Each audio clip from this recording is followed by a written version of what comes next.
Okay, page 19. Let's see if we can get through it in a fire problem with completing the square and all the filling out all the properties of the ellipse and graphing it. So let's do one of those problems and then we can go into day 3 material. So page 19, number 3. Yes.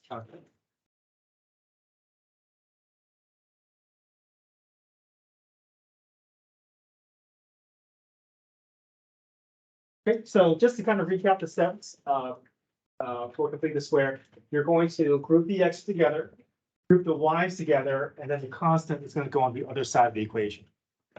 This one, you're going to take a GCF for the x's, GCF for the y, and then when you complete the square and you fill in the space, whatever you fill in the space on the left side, we got to involve the coefficient in front of that parentheses on the right side. So your spaces are not going to be the same on either side. Well, they are the same, but numerically, it's going to feel like it's different. You've got to multiply that coefficient on the front.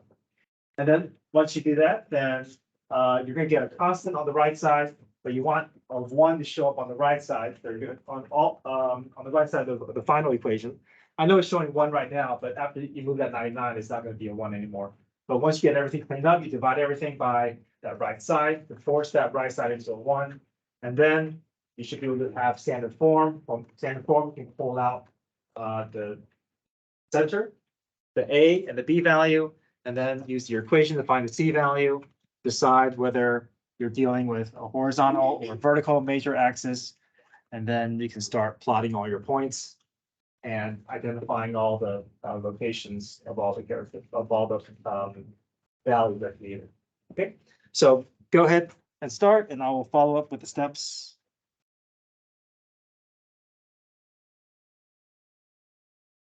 Again, page 19, number 3.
You compare this with your ellipse standard form.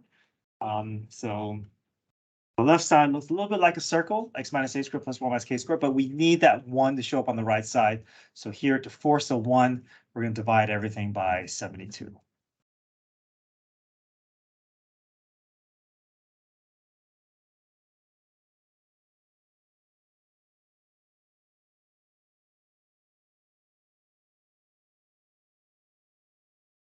Okay, reduce your fraction values. 72 divided by 2 is 36.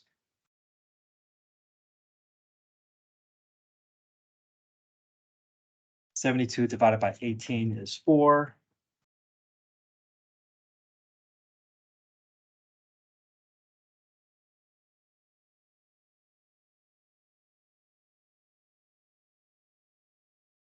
So it looks like this matches nicely with the horizontal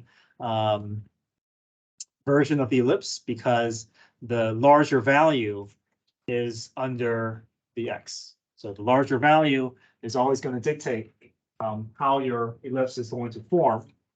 If your larger value is under the x, your larger value is always the a, your smaller value is always the b. If your larger value is under the x, then you know that you're going to be moving left and right to get to the vertex. If your larger value is under the y, then you're going to move up and down from the center to get to your vertex.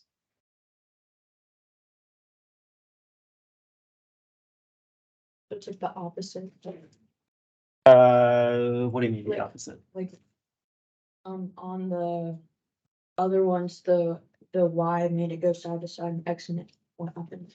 Oh, right. Yeah, parabola, if your y is squared, then it's opening left, right. If your x is squared, then your parabola's up and down. But this is an ellipse. So your shape is always going to be, an ellipse, but I don't want us to think about opening left and right. I just want to think in terms of if your larger value is under the x, that means it's going to be wider horizontally. If your larger value is under the y, then that means your ellipse is going to be still an ellipse, but it's going to be open. It's going to be longer vertically. Okay, so we're matching nicely with this first formula here. The a and b value are related to 36 and 4, but these are not the a and b values. We got to do what with that 36 to get to the square root, right? So square root of 36 is 6. Square root of 4 is 2. So I'll have these fill in. So if you have your center and your a and your b value, then you can at least form your ellipse. Okay. So we see that the larger value is under the x. So you know how your ellipse is going to go before you even plot it. You know your center is going to be in the middle. Your vertex is going to be to the left and to the right, and your co-vertex is going to be above and below. Okay. Your distance from the center to the co-vertex is always going to be shorter than the distance from the center to the vertex.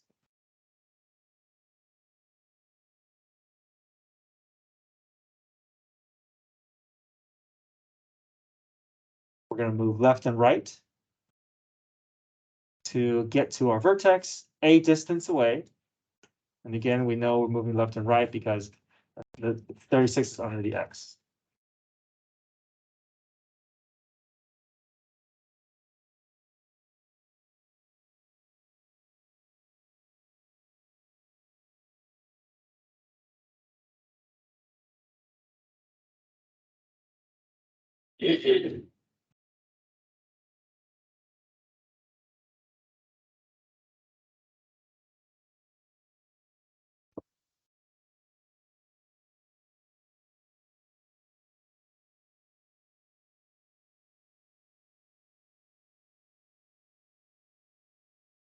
All right, we have a formula to find the C value.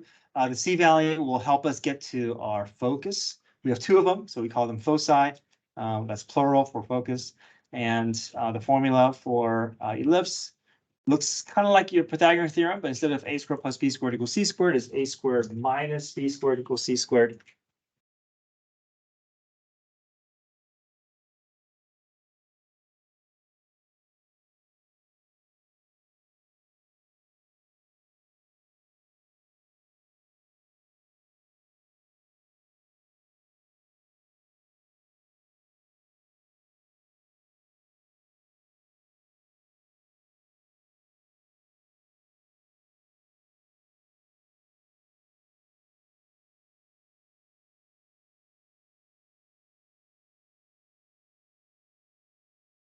So you can either do root 32 or 4 root 2, and then just so that we can kind of know where that is, get a decimal version of it, around like 5.6, just so that you know how far to move left and right to get to your focus. So to focus, and then your focus is always going to be the same direction that you move with your A value. So wherever your vertex is, you know your focus is also going to live on that same line. Okay. And usually the focus is going to end up being pretty close to the vertex here. In the center, we'll go around 5.6.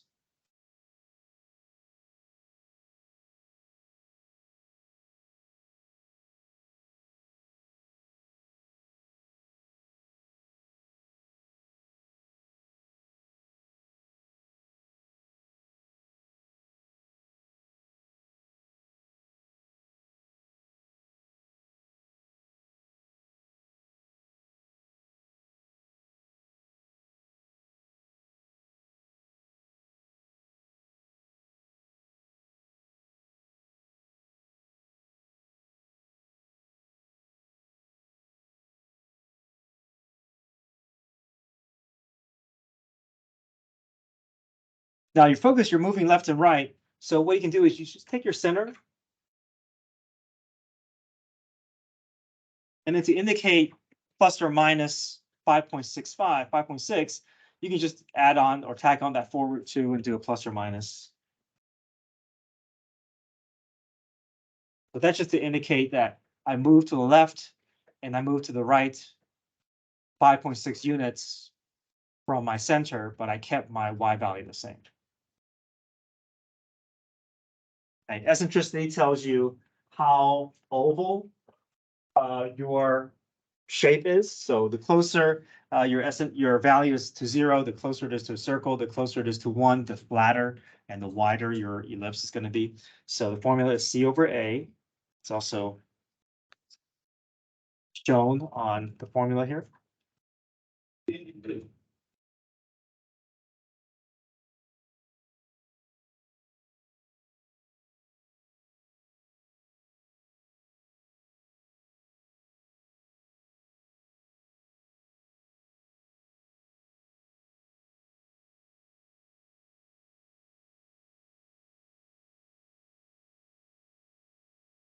Ends up being 0.94, and that is within the range because all of our eccentricity values needs to live between 0 and 1.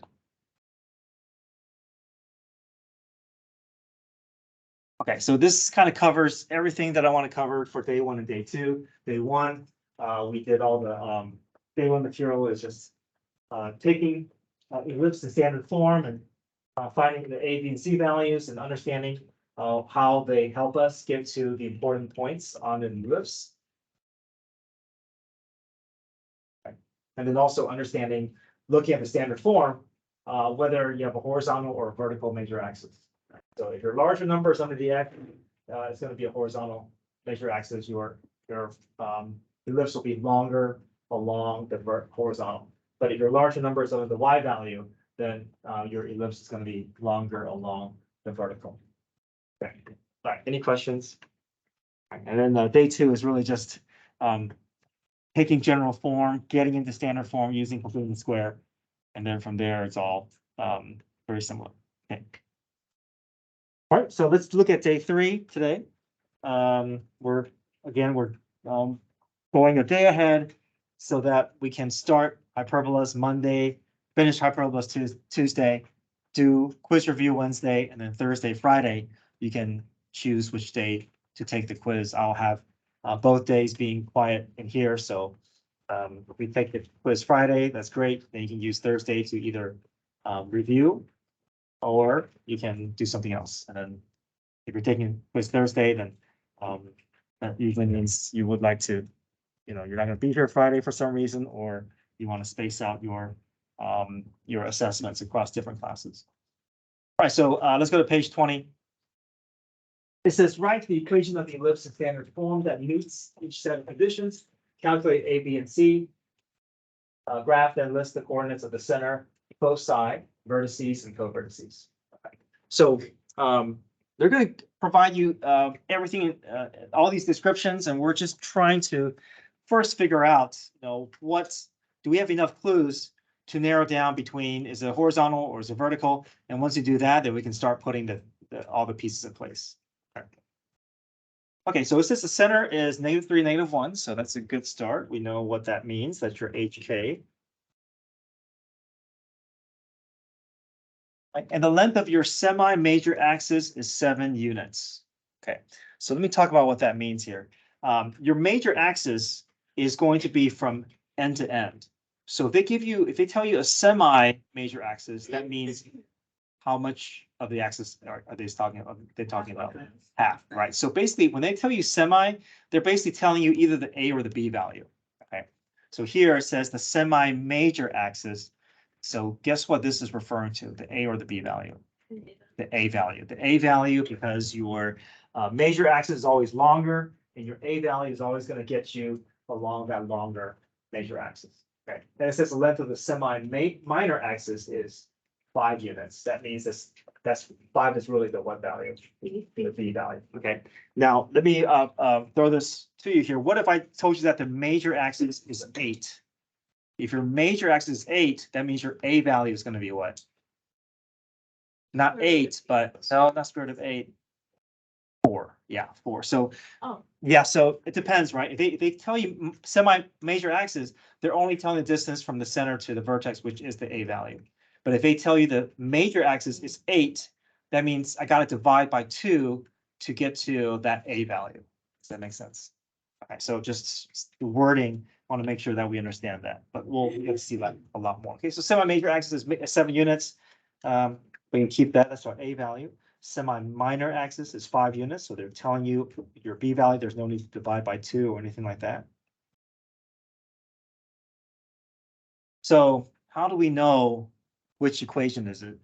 It is. Is there another hint that in the problem that's telling us? Yeah, horizontal, right? Horizontal major axis. So we know it's going to match with this equation. Okay, so they're always going to have to tell you enough information so they can narrow down, right? Sometimes it's more obvious like this one. Other times they may hide it within some other characteristic. Okay, so we know how to build our equation. Let me write it here.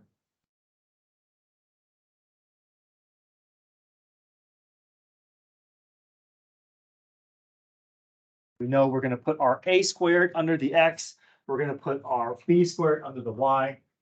Go ahead and plot these, plot your ellipse as well.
So if we're trying to find the foci, what we want to do is you want to start with your center, and then you're either going to add your radical to your x value or your radical to your y value, depending on whether you're moving left or right or up or down. So because I'm moving left and right, I'm going to attach that plus or minus 2√6 to the x value of my center, because I'm moving left and right from the center.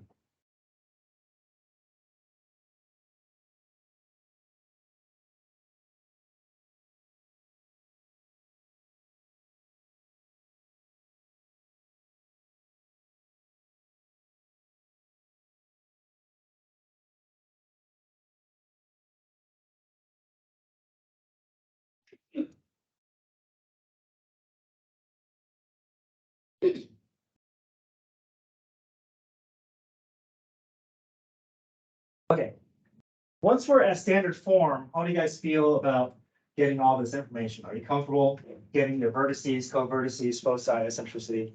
Okay, so if that's the case, then why don't we just read the problem and get it down to the equation? Because that's the hard part, right? That's what's different about these things is we're using these clues, but once we get into standard form, then the rest is just kind of busy work, right? So why don't we just get to the standard form and then we'll move on to the next problem. Okay. And then it's good to sketch the graph so you can kind of just make sure. So let's sketch the graph, get the standard form, and we'll move on to the next problem. So yeah, let's just see if we can get through all of this, okay?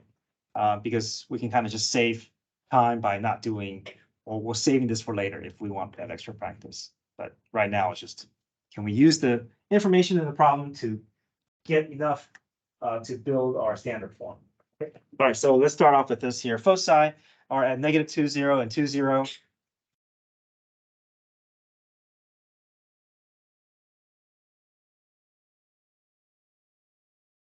Doesn't feel like it's telling you a lot. Well, A is 7, so we can put that in. But just by the orientation of the focus, can we narrow down which equation that we want to use? Okay, which one is it? Horizontal, right? Because that's the only place where your focus is going to be directly across from each other, to the left and to the right of each other, right? So just from that placement of the focus, we know it's going to be a horizontal major axis. And also, if we know the location of the focus, can we figure out the center? Center is going to be exactly where? In between, right? In between your two focus. So if they gave you two focus, or if they give you a pair of foci, if they give you a pair of vertices, they give you a pair of co-vertices, you can always figure out the center, because you know your center is going to have to live between all those pairs of points.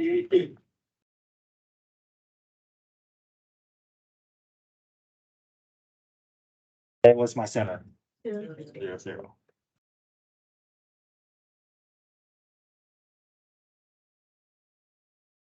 And also, can I figure out one of the A, B, or C values? C has to be what? 2. Yep, distance from the center to the focus. So the C value is not going to show up in the equation. However, it's important in this problem because we use a C value and A value to find what? B value. The B value, right? Once you have the B value, then that is what we're going to need for our equation.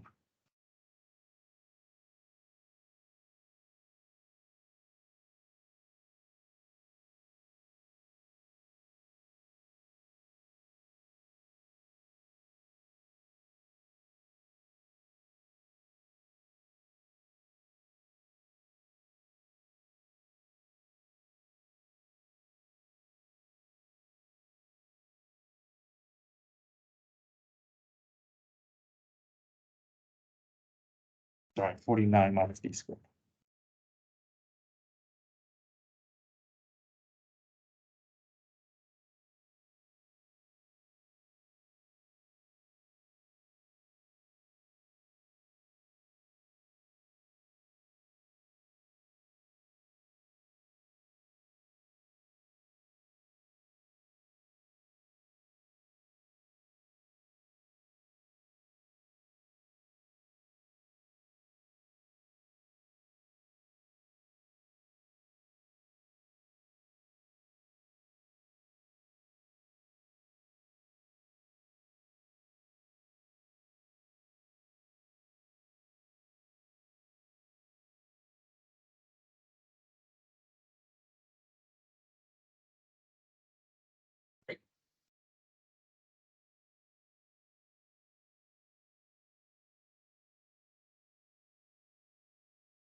Is that what you guys got?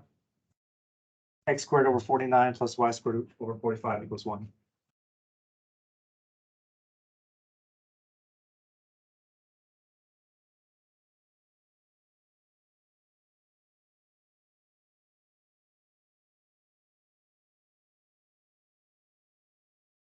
Okay.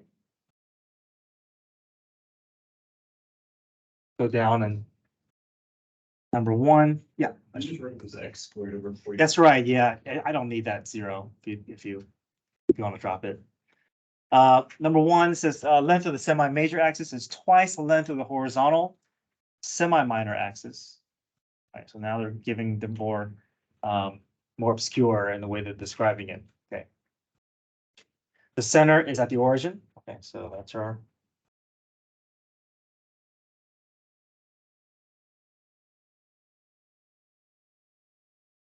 And B is 3. Okay, so we have that information.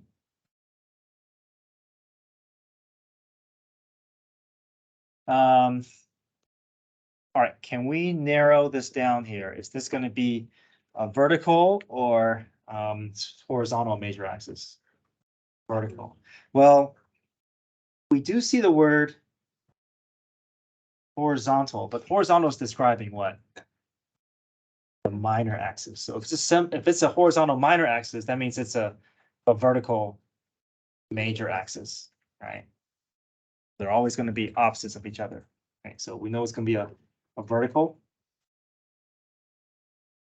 So we know the larger value is going to be stuck under the y, and then your b or your smaller b squared, your smaller value is going to be under your a. Sorry, under your x.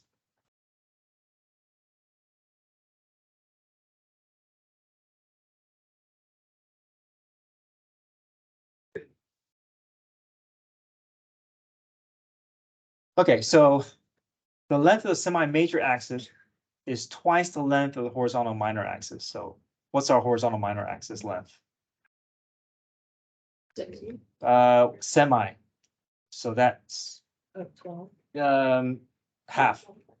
So it's half of 6, which is 3. So here the semi-minor axis is your b value, right? Your semi-minor axis is the distance from your center to the covertex, right? That is semi-minor axis.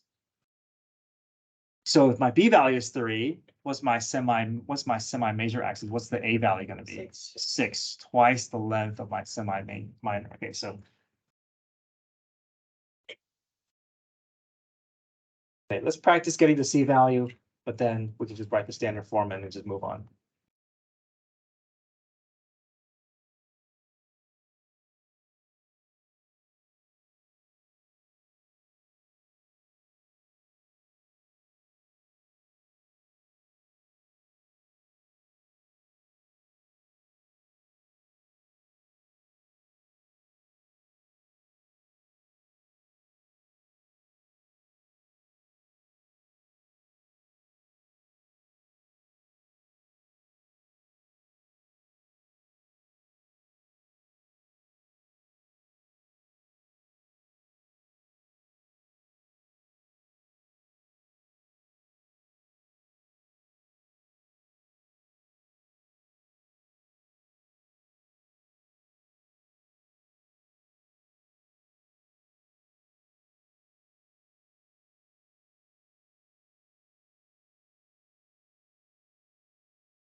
Okay, make sure that you put the 36 under the y, and then the 9 goes under the x.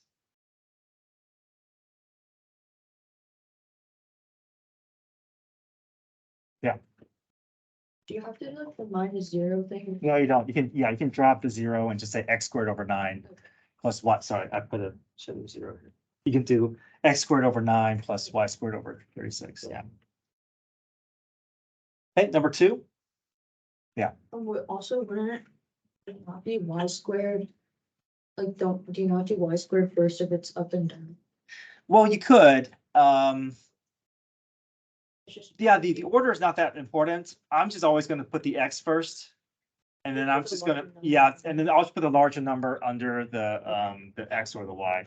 But if you put the y first, that's not wrong. I'm just want to keep it x and y just to make it easier for me to remember the rules, but.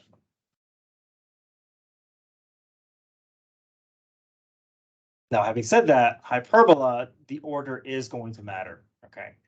Hyperbola, the order is going to matter. The x could be first, the y could be first, but we can talk about that next week. But with ellipses, I'm just going to keep the x and y the same the same order, and I'm just going to swap the larger values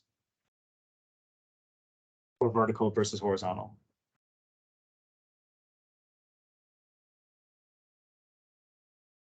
Okay, so I want you to try these problems on your own, see how far you can get, and I'm just going to work out these problems as you guys try them.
Okay, check your answer for number 2 if you're good.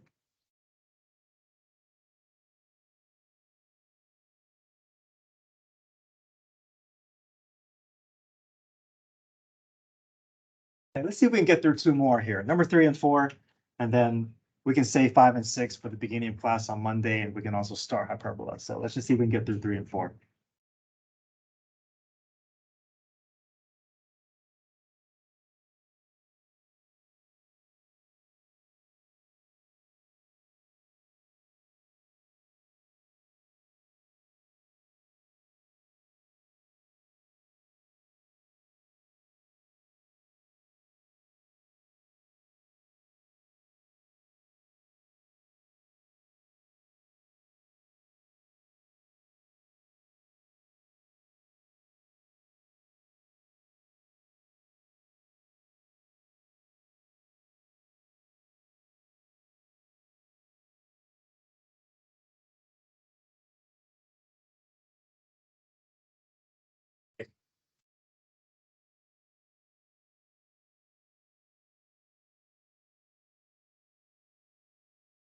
All right, everybody okay with number 2?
So tangent means that your ellipse is going to touch the X and Y axis, so that's gonna help you decide how far to move to get to your A value and your B value as well.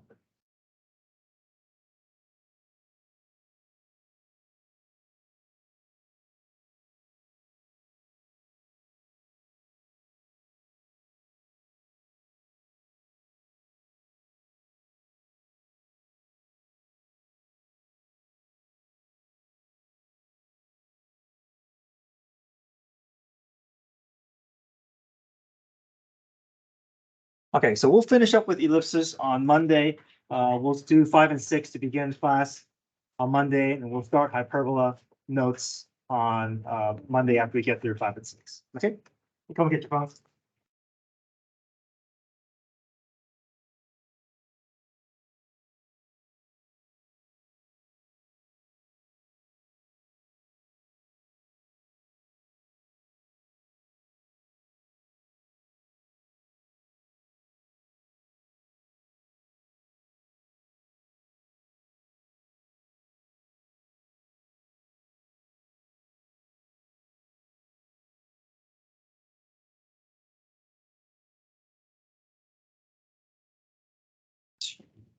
Connect to the media center.